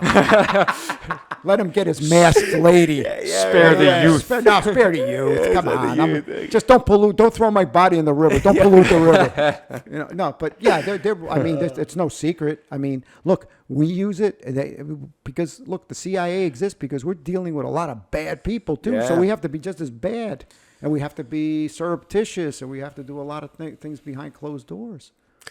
It's interesting stuff, man. Yeah, but you're not going to be good, and it's a shame that that's the way it is. Well, I think also too a lot of those agencies, and I know you probably don't have to get into it, but I think a lot of those 3-letter agencies have been hijacked and now are being used to do the bad stuff we were talking about before. I mean, and the infiltration in the United States of America. I'm not going to say that that's the only sole reason existence of them, but I feel like there's a couple of like higher ups that do that. I could tell you that everybody I ever worked with was the utmost professional. Yeah, but I'm saying. Yeah, I'm not talking about the agents or anything. I'm talking about, are there politics and decisions? Absolutely. Absolutely. Yes. But that's just at the top, like you said. No, for sure. You'd have to get rid of people 10 down to get to the absolutely 10 down, fire 10 down. No. Let me rephrase that. Yes, yeah. It's like the directors and the higher ups. I'm not talking about agents. I'm not talking about the agents and all that stuff. I mean, maybe there are some agents who are bad, just like anything. Like anything. But I mean, the worst cop I know doesn't get up in the morning and want to kill somebody on purpose. The worst. They just want to go home. Yeah. And I see a lot of that now. Like, I see a lot of these clips where people are just purposely agonizing. If you get stopped, people just comply because you're not going to win. You're not going to win. And if you get falsely arrested, I mean, you could sue. You could probably get like $300,000 for a false arrest. It happens. And they'll pay the price. But, I mean, just comply because you're not going to win that. Yeah. You get stopped, roll down your windows, put your hands on the wheel, ask the officer for permission to move. And they're nervous too. They got their gun ready. You don't want to get shot. I've had back in 2017 or 16, I was coming back because my registration, I was living in New York, so it was 2017, and I had just come back to Jersey to drive my car that I still hadn't sold, and the registration had expired because I was been in New York. Right. And I got pulled over in Chester, right? Talking about Chester, two white cops, white dude in the car, had me like, because the whole stereotype is if you're white you get it. They were telling me put the hands on here, and then they asked you to get out of the car. No. They said can put your hands on the wheels. Absolutely. And then they're like, hey, I had a 370Z at the time, so the Z is very small. You're a mark, man. Dude, I was definitely a mark. So like I had to go back, especially in Chester. Yeah, for sure. I had to go back and. Like the glove compartment was in the back. Yep, so what I did is I said, this way. Yep. I said, officer, my registration is in there. Because there's no glove box. There's no glove box. Yeah. We're 70Z. Yeah. Yeah. And I go, I have to reach there to get it. Good move. And he goes, yes. And guess what? I made sure I looked at the cop when I was going and digging in there. They had their hands. It wasn't like White Joe when, he had his hand on his gun the whole time. Remember, color doesn't kill. Hands kill. Hands kill. Hands Exactly. kill. Yeah. Fucking crazy. So everything was cool? Yeah, everything was cool. He was just like, dude, your registration's expired, and I'm not going to give you a ticket if you go immediately to DMV, which I did. Because he goes, realistically, I'm not going to have you come back from the city while you're working. Yeah. And shout out to that guy. He was a fucking man. So he didn't give me a ticket. So thank you if you're listening. It was cool. Yeah. So yeah, that's the thing with propaganda. I mean, I suggest to everybody just take a break from watching the news. Oh, it's amazing. You're getting such bullshit. It's not funny. It's so amazing. On both sides. I mean, where do you even get the real stuff anymore? You can't. That's another note. You said AI, forget it. AI is the worst. Yeah. So yeah. Let's ask you. It seems like you have some notes on there. No, where do you think to get it? To get it, well, it's hard because what you need to, there's certain content creators that I do follow that give you both sides and give you serious stuff and they give you their opinion. But you have to check multiple resources, but you still could be getting false information. Yeah. I just don't believe anything that I hear anymore. So exactly. Unless you're there with your own eyes. It's like, how do you believe? And I just don't waste time because the only way you're going to stop like fake news all around is just stop watching it. Exactly. Yeah. When they're kill the ratings, you kill them. Yeah. And I think like what I call legacy media is a thing of the past. I think the future is content creators like you guys. I think that's the future. I think that's the interesting part. That's all. I have a few, including you, that I listen to every week. Oh, thank you, man. And it's cool because at least I could get a different perspective and interesting stuff, and it's much better than what you get on regular TV. Which is a dying thing. It is, and you know what it is though is because all the news. You need to think about it. All those stations, regardless if it's right or left, are all funnel into special interest groups. Absolutely. So they're all controlled. So they say the same shit. Yeah. So like when I'm going on here and I'm saying like first of all, that whole pedophilia talk that we had, even though you took a very humane, professional approach to it, the stuff I said, I would have absolutely been cut on. The production team would have cut me if I was on Fox, CNN. Right, That's the reason. People are yearning. Like, they're insulting our intelligence. They think we're so stupid that we're going to, and there are people who buy absolutely everything that comes from the news, right? But They're lazy thinkers. Yes, They exactly. let people think for them. Yeah, they can't. I mean, they'd rather just watch some type of sitcom and they think they're experts at everything. But think about it. You take a hot topic like pedophilia. Sure, you could take a humane approach on it, but here's the thing. What other approach could you take? I think it's a very calculated approach to take because you can't just line everybody. You'd like to, right? Just eliminate everybody. But there's no way you're going to do that. So you're better off identifying them. But then again, there's some things that you could agree on and some things you don't agree on. But you know one thing, you want to protect kids. And you're going to do everything you can to protect kids. Yeah, for sure. That's the main thing. And nobody could argue with that. No, nobody can argue with that. Let kids be kids. Exactly. Let them grow Yeah, up. absolutely. And it's I mean, look, when my kids were growing up, I never left them out of my sight. No, my parents too. Never. Yeah, Oh my God, I mean, never. I mean, never. I never left them out of my sight. Yeah, and you raised great kids, Paul. I love Thank you. Paul. Yeah, my Yeah. pleasure. I love Paul. Yeah. Paul's the man. Yeah. I grew up in the woods, so that was a little I different. like the woods. Where'd you grow up? Up in Jefferson, I love which is it up Morris there. County. I So know Sparta, Jefferson. Yeah. Yep. My brother-in-law used to own the White Village Inn. It was a Oh, yeah? tavern. Yeah, Bill. God rest his soul. Good guy. nice. Yeah, good guy. So that was I love it up there. I'm not a city guy. I like a lot of open space. we moved to up further north. I don't know if I'm allowed to say it on the podcast, just in case. Just in he's case, watching. yeah, Just in just case like- somebody's. Because I moved up there for a reason. Oh, got that's it, all got right. it, No, got no it, Little problem. elbow room. I'm good. I mean, look, there's nothing. Look, some people love the city. Some people like the space. I enjoyed going to the city, but I enjoyed being able to go home. Go home. Oh my God, dude. And coming from someone who's lived there for 2.5 years, that's amazing. Like, literally being able to get out of that place is awesome. Yeah, that must have been tough, man. You know. And that was before COVID too. So like Yeah. that would, if I was there during COVID, I would have had absolutely wanted to. I would have left. I would have, and not from the fear of the virus. I would have been the only one who's like, "Hey guys, can we think about this for a little?" And I would have been like assassinated. I can tell you though that with like the crime rate when I used to go to school in the city, it was a lot worse than like the anywhere like from the late 70s, the 80s, and up to the early 90s. There was close to 4,000 murders a year back then. Well, if you watch Yeah, because- 80s movies and 70s Oh, movies, it's just man. graffiti everywhere. Oh Yeah. yeah, and, Gangs, you know? and the sleazy district by the bus station by Port Authority. Well, who was it? I forgot. Giuliani cleaned it up. Giuliani cleaned it up, but it was the guy before him. David Dinkins. Yeah, it's a Dinkins. Yeah, David so, Dinkins. Yeah. So Dinkins. I've heard about this. Dinkins was very light on crime. So what would happen? Very light was- on crime. So what happened? And this is what I've heard, and maybe you can shed some light too. Mm-hmm. That in the 70s, Dinkins was trying to focus on the big crime, like the murders and like the homicides and stuff. So what he wouldn't do is he wouldn't like if you hopped the turnstile of the subway. You wouldn't get arrested, you wouldn't get ticketed. But then Giuliani figured out that the ones that were hopping the turnstiles were the ones that were committing the robberies and the murders on the subway station. So he cracked down on that and then just absolutely I went feel like that'd be common sense, though. It's like, well, this person. No, it's you lost common sense now, so they're not. Look, now it's getting back to those days. And Dinkins was kind of late '80s, after Ed Koch, up to the early '90s, right before '70s was bad too with Abe Bean. Very bad. The city was a dangerous place. Yeah, it was Gotham. It was literally Gotham City. It was a dangerous place. Yeah, I got one attempt of mugging on me when I went to school. Yeah, I had another incident in the Port Authority bathroom. I mean, it was like bad. So yeah, I had to use my martial arts skills. Wait. Do you mind sharing that story or no? You want to know? Yeah, All right, whatever. well, what happened? I was taking a leak in the bath in the stall, and a guy just comes up to me, and he's masturbating. Looking at fuck? So like I'm in midstream. You really want to know this? Yeah, sure. Go. And he's Go ahead getting now. to the moment of truth, and I just said, bang, and I cracked him.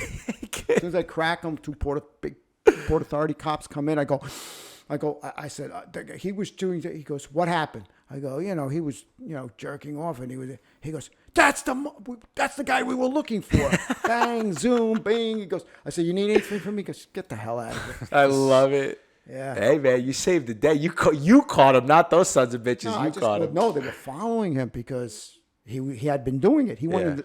Later, I found out he was going to the ladies' room and doing that too. And then he just inadvertently stepped in here and he saw me. And I just said, like, what do I do? I got, I'm urinating.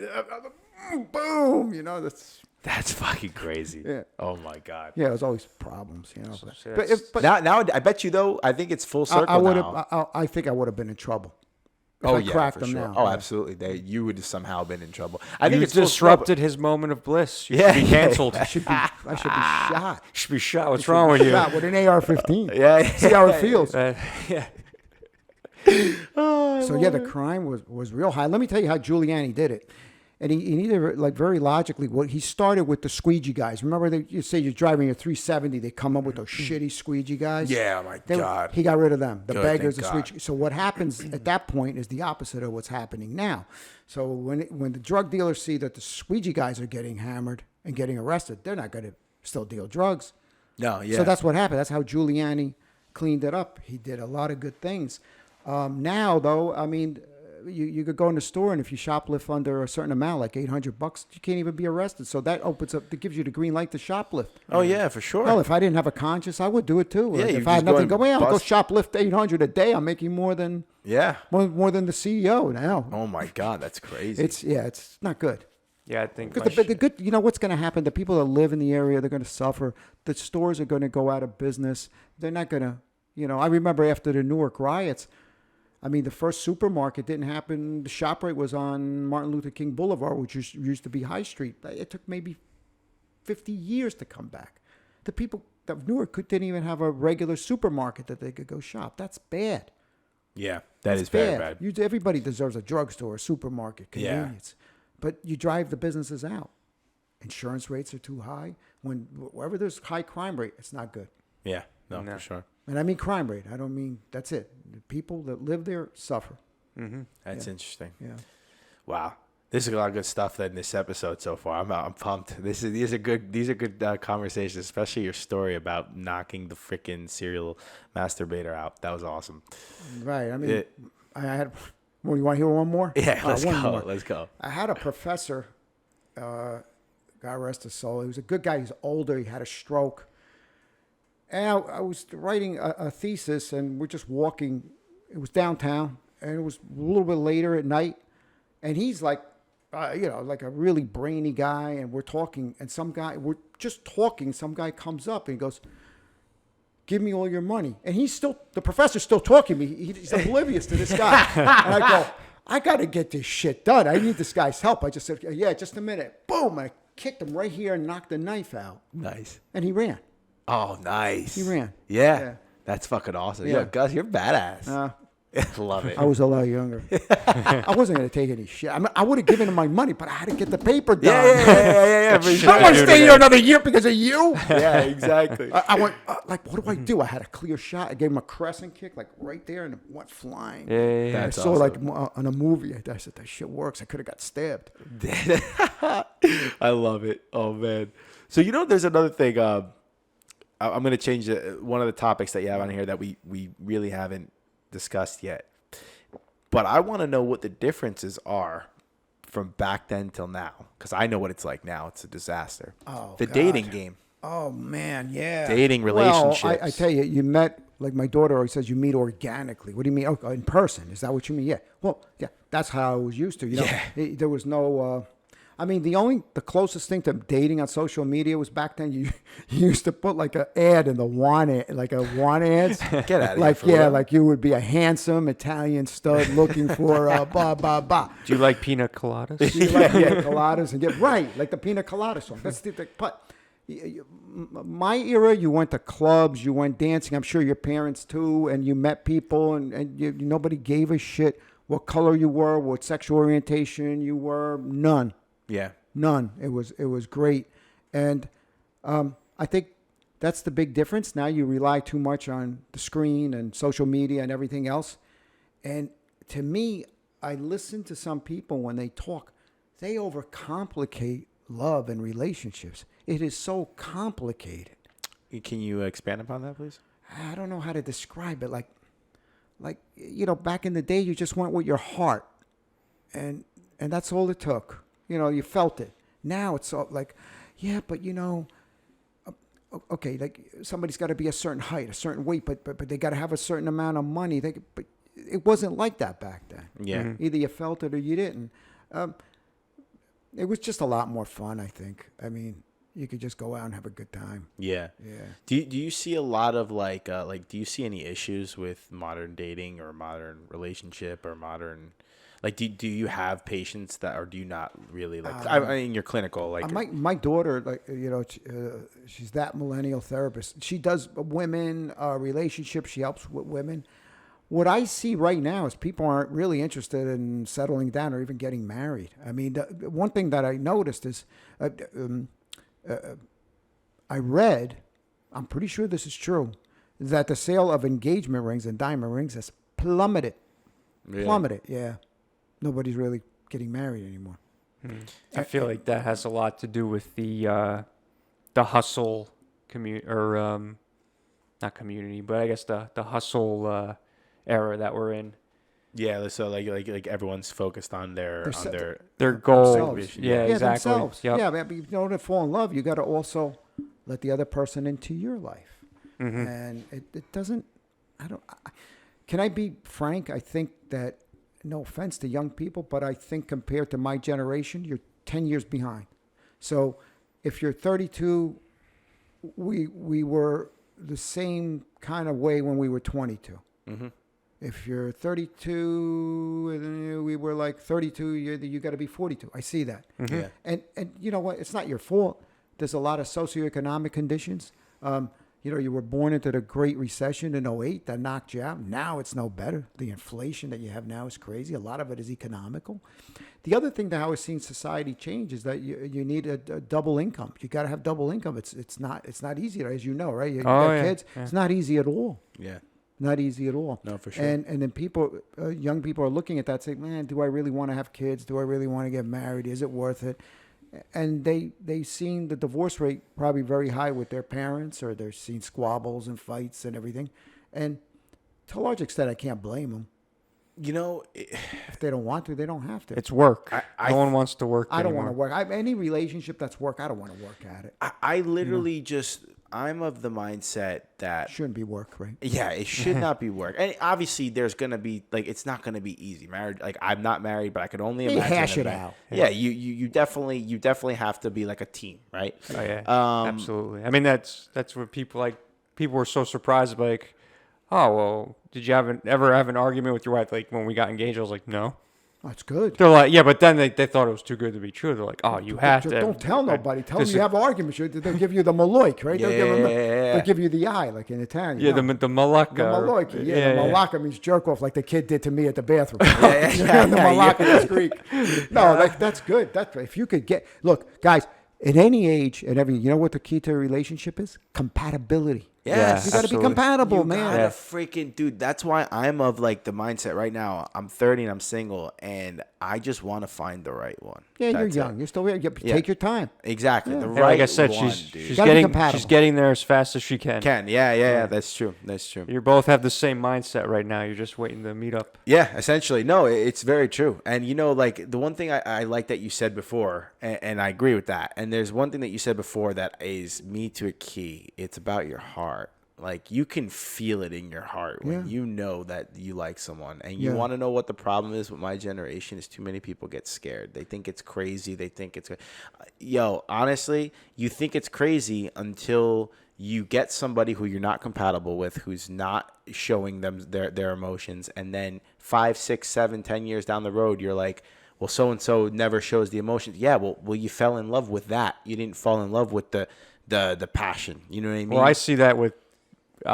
my age now, I see people that I graduated with, now they're getting divorced, and it's and they're like, oh, I didn't know this person would be able to do that, like if they cheat or whatever. It's like, yeah, but most of the time, that's the person that would cheat is the person that didn't give a shit about you. Exactly. Narcissism. And the other thing you got to remember, it's like you have kids. It's horrible if that happens when you have kids. And I see it happens. Absolutely. You get a hangnail right away. You want to divorce this guy? What's wrong with you? Yeah. Yeah. No, but No, but there are also circumstances in which, like, people do. There are some sociopaths out there where everything seems well, and then they fuck the one Male and partner. female. Yeah, Oh, absolutely. absolutely, yeah. Fuck them over. So they're fuck 'em over. absolutely, and it's like so that can happen. I'm not saying that it can't happen, but I'm saying I agree with you. Like the most time you'll see, and this happens in our generation, right? The millennial generation. You'll see and I'm gonna use girls. I'm gonna pick on you ladies because I'm the one who goes out and seek ladies, right? I don't seek men, so I seek ladies.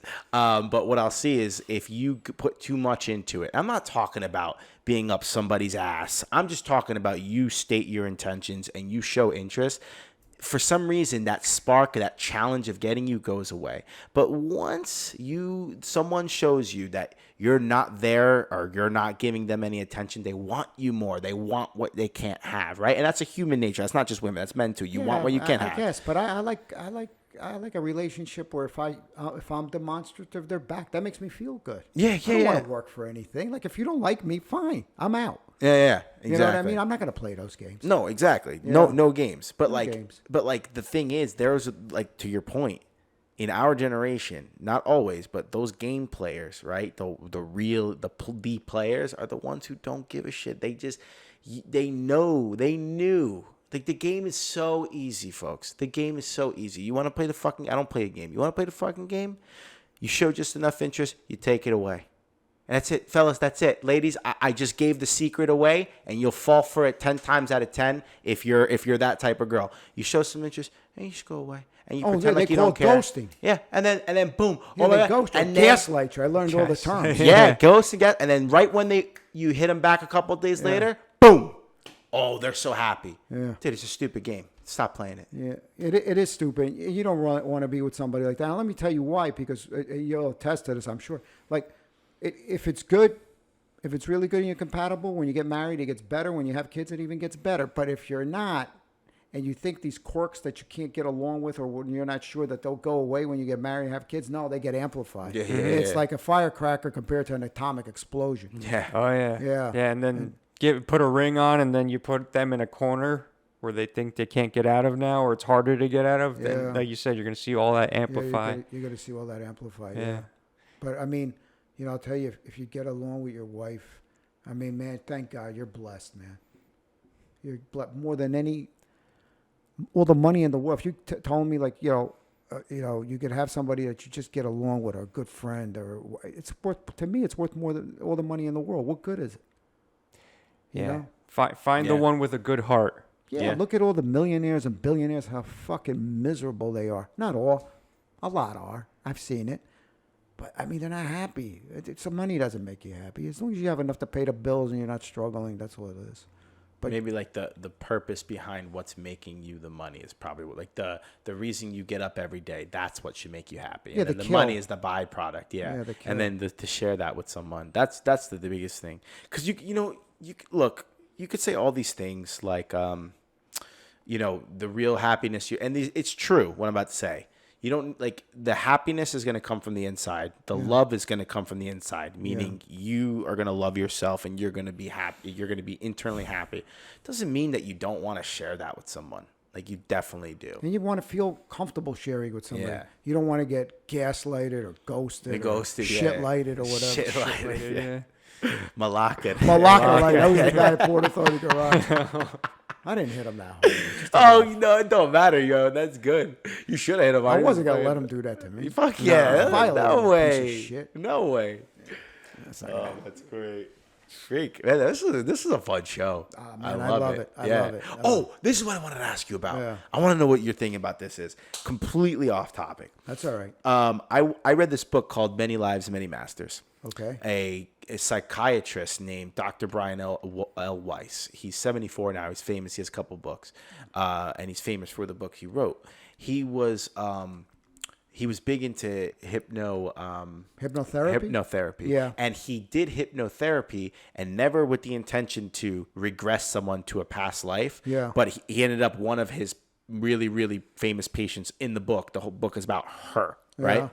And she just started going into past lives and was revealing to him personal stuff about his life that she didn't know about. What's your thought about regression, hypnotic regression, and do you think there's a thing behind it with like past life and reincarnation? I do hypnotherapy, but basically what hypnotherapy is, I mean, you see some of these like hypno shows where they can make a guy quack and like a duck and do this and all that. Let me put it to you this way: with hypnotherapy, you're not going to do anything that you don't feel comfortable doing. No, for sure. Yeah. Okay. I do hypnotherapy, and you pair relaxation with hypnotic suggestions. So it could be to stop smoking. It could be a lot of things. Now, as far as regression is concerned, I don't know enough about it. Like I've never trained in hypnotherapy. It's not recognized. Mm-hmm. And what do I think about it? I don't believe it for me personally, because being a Christian, I just don't believe that in that. So I'm probably blocked from that. In the scientific journals with hypnotherapy, that's not widely accepted. Okay. I mean, you could go back, for example, if you had a traumatic event under hypnotherapy and you pair it with relaxation, where you could recall events much clearer under that relaxed state of hypnotherapy, to regress back to life, maybe previous lives. I mean, I've heard about it, but never yet. Not under my training. Got it. Yeah. It's interesting stuff, though. I feel like that would be like maybe a guy did LSD or something. Yeah, maybe. Yeah. Speaking of like hypno shows and all that stuff, there are ways that they can like they implant these ideas into their head like earlier. Yeah. Like maybe earlier, and then they get them to say it out loud when either something's being recorded or someone wanted to make a book. I've been to those shows, and they don't implant them. They pay the people to come. They're planted in the audience. Oh yeah. That I can see. No, that I can see. No, but this guy, this one who wrote the book. Yeah, he sounds like a authority on it. No. He the woman basically started speaking in in English, but like in some weird way, and started talking about his 10-day-old son that had passed away, and that's he weird, never ever mentioned that to anyone else. It was just him and his wife, and so it's freaked him out. Yeah. Oh no, that's when he started, because he was insanely skeptical. He was like me. Yeah. No. But what he did too is he was like, okay, I've treated people with schizophrenia. She doesn't have schizophrenia. I've treated drug addicts. She's not a drug addict. Bipolar, no. Then he hits her with that, and he's like, oh. And then over the next 18 months, he starts like regressing, and he starts learning too. It's crazy. It's a good book. Yeah, it's good. But then again, like, did he go into it with her more in depth for his own reasons, because he got freaked out, you know? He admits it happens. It's called masters, because then the master spirits start speaking through her. That's how and so he starts saying he starts going through it. That could be a lot of things, man. I tell you, that stuff scares me. It could be demonic. Yeah, it could be demonic. Oh. It could be demonic. I mean, no, do you know, I was doing this meditation, and the meditation, if you do it, and I've been meditating for a bit, but if you do this particular meditation properly, you can have they call it a mystical experience, right? And a lot of people, when you read the comments that do it, they have out of body experiences, right? And I started getting to the point where I was like really doing the meditation well, but I always, the key is when you get to a point where you're about to have this mystical experience, you're supposed to let go, right? And I always fight it because of that, what you just said there, like demonic, like even though it's not demonic, it's spiritual, it's God, it's like love, but like I don't know like what happens, like how the hell do I stop myself from having an out of body experience? God forbid I do. Like, so like I always fight it, and I just wake up from the meditation. Yeah, there's people that want to do LSD, DMT to get away, but honestly, I just think that drugs are kind of bad for you. That just never has a good thing. I don't think. No. Oh no, not for you, but I mean in general, people do that to get closer. But I got to tell you, what they're yearning is to get closer spiritually and to God. Yeah. And I think they find every other excuse, not to get close to God. And that's what happens. But just try getting, if just a higher power, a spirit, whatever you want to call it, but go towards the light that way. Yeah. Rather than something that, I mean, the Ouija board, you invite No, fuck spirits. that, fuck yeah, I that. know. No, I I'm mean, not that, doing that that. scares me. No.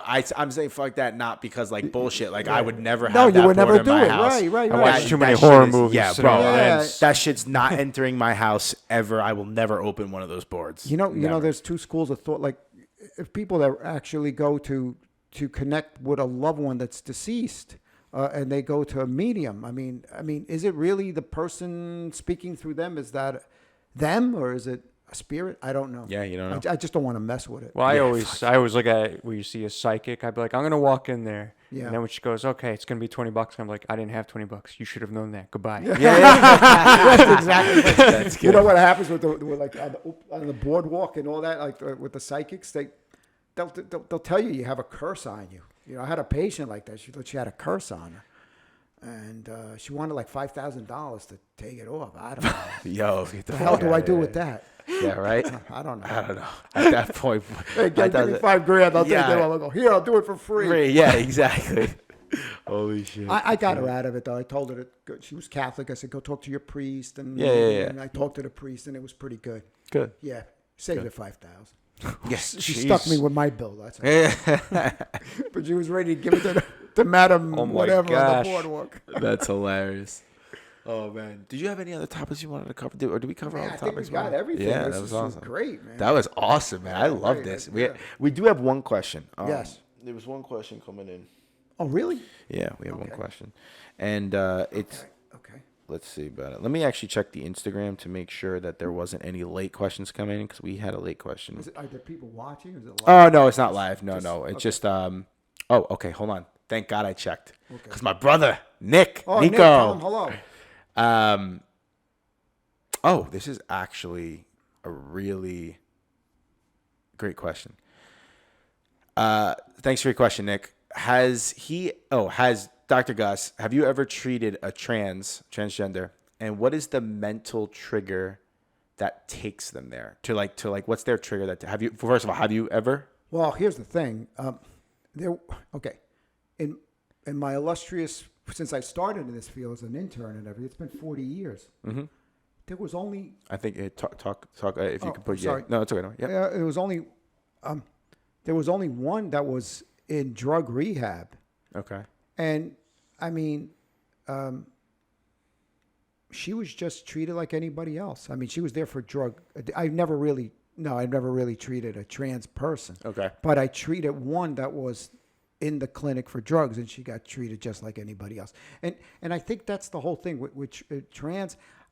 I mean, of course, I would respect them and talk to them and be respectful as long as they were respectful to me. There's no difference. Yeah. And no, but that's not my area of expertise. Got it. But Okay. she was there though to receive treatment for drugs, and I could understand. Mm-hmm. That was back in the 80s. Well, that was a long time ago.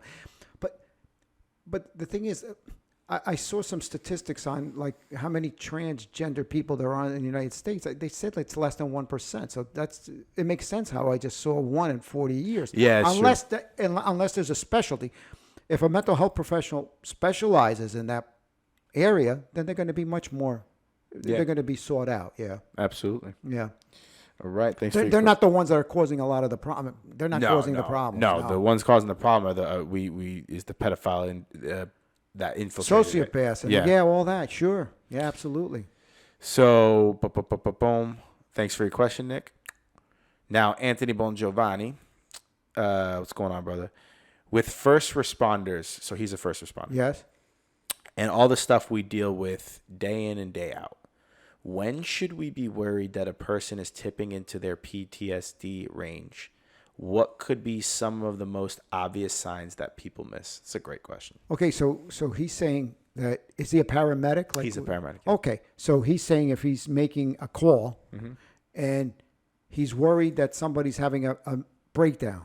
Is that what he's saying? Oh, no, I think he's saying, well, hold on. I read it as,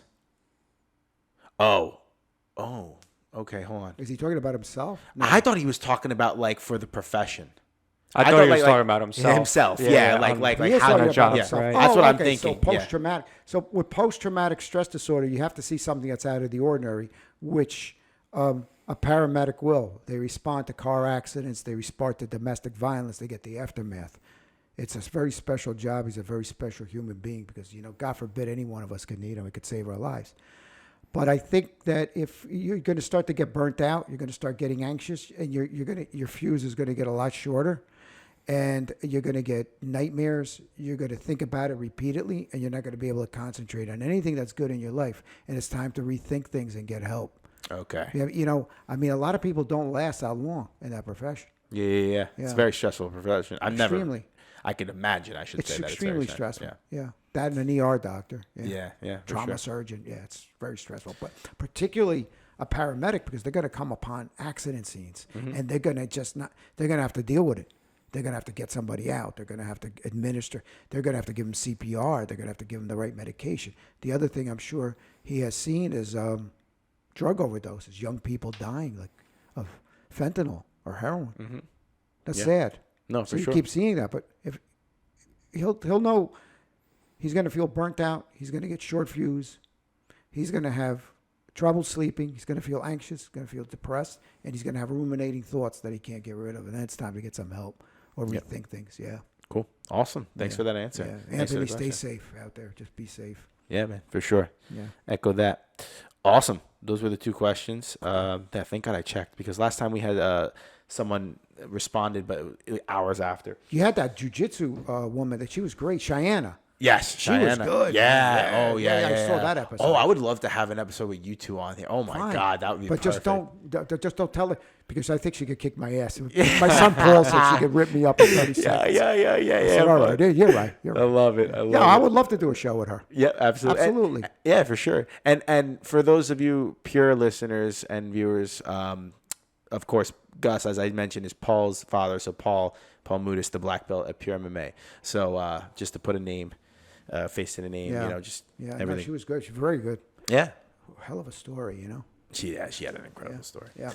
Man, that's it. We're at hour 45 minutes. That was awesome, man. Honestly. Joe Rogan went with 3 hours with Elon Musk. Yeah, he tried to break the record. Well, let's get but the they weed. did a lot of weed. Let's get the weed. Let's get the next time. Yeah. Next time. We got some cool ideas that we can do with the thing. Great. And next time we'll bring the weed. We'll bring the whiskey, and we'll fucking. That's fine. Yeah, exactly. I'll We'll lose sit my on license. that couch right over there. That's how we'll do shit. Right. Oh my God. No. Anyway. Any last words? Any last no, words of just wisdom? thank you for having me. I hope I helped some people. I hope I didn't piss too many people off. Don't worry. Whatever. If we did. I'm not, but Yeah. just try to stay together. Everybody, just keep it cool. We're a lot better united. Remember, we have our differences, but we have a lot more that keeps us united. If there's any message I could give people, that's what it is. Don't hate on people. Love each other. That's it. Love it. We gotta love each other. Yeah, we have more that keeps us together. We're Americans first. We're not white American, black American, female, male, transgender. We're all Americans. Yep. Love that. Absolutely. Let's stay together. Hell yeah, love that. Hell yeah, man. Yeah, we're Americans. Fuck yeah, baby. Yeah.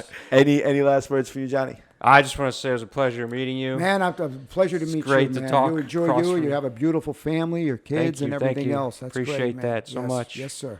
And you have a lot of positive things to say, and it's awesome. Yeah, So absolutely. thank you. All right. Thank you, sir, for coming on again. Have a great night, everybody. Absolutely. Yep, you will be coming on the show again for sure. I love it. Yep, absolutely. Love it. And folks, that's episode 71. We'll take it from here. Podcast. We are stronger together and united. Have a nice night.